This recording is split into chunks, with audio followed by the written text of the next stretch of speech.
আসসালামু আলাইকুম ওয়া রাহমাতুল্লাহি ওয়া বারাকাতুহু। আলহামদুলিল্লাহ আরবি সকল বগুম বালাসন আলহামদুলিল্লাহ মই বালাসম আজেদে সহদর আলহাম কি মতে হতলা হাজরি জিনারা বাড়ি শড় মাদে বিডিবি করি আলহামদুলিল্লাহ সাইতে মুশকিল নাফান বুঝিতে মুশকিল নাফান তিরাল্লা আজেদাস্তে ধ্যান হতা জিন কিতাবল তো তৈরিতে মুশকিল আর তো শান্তি লাগে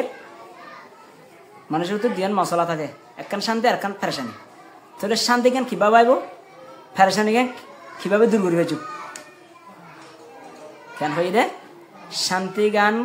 খেঙ্গিরে আইব ফেরেশানি এসে দিলে ফেরেশানি খেঙ্গি দূর করবে চুপ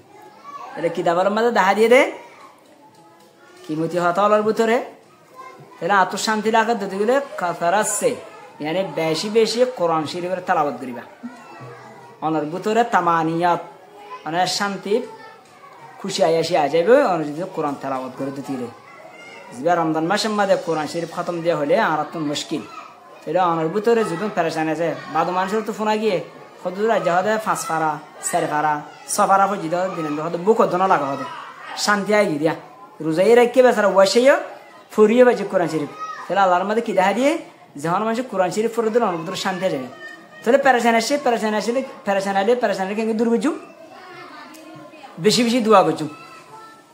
মানে যে যেটা কিতাব আলম মাদে হইয়া 5 ওয়াক্ত নামাজ পড়ে মানুষের 5 ওয়াক্ত নামাজ পড়ি মতো দোয়া না মাগে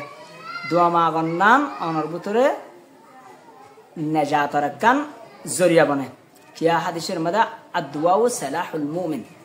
দোয়া দিন মুমিনের কলর হাতিয়ার বলি হয়ে হেতাল্লাহ ফেরেশানি দুর্গরাম দিলে দোয়া মাগিয়ুম শান্তি লাগা দিলে কোরআন শরীফ বেশি বেশি তেলাওয়াত করুন বুঝি ভাই আশা করি। আসসালামু আলাইকুম ওয়া রাহমাতুল্লাহি ওয়া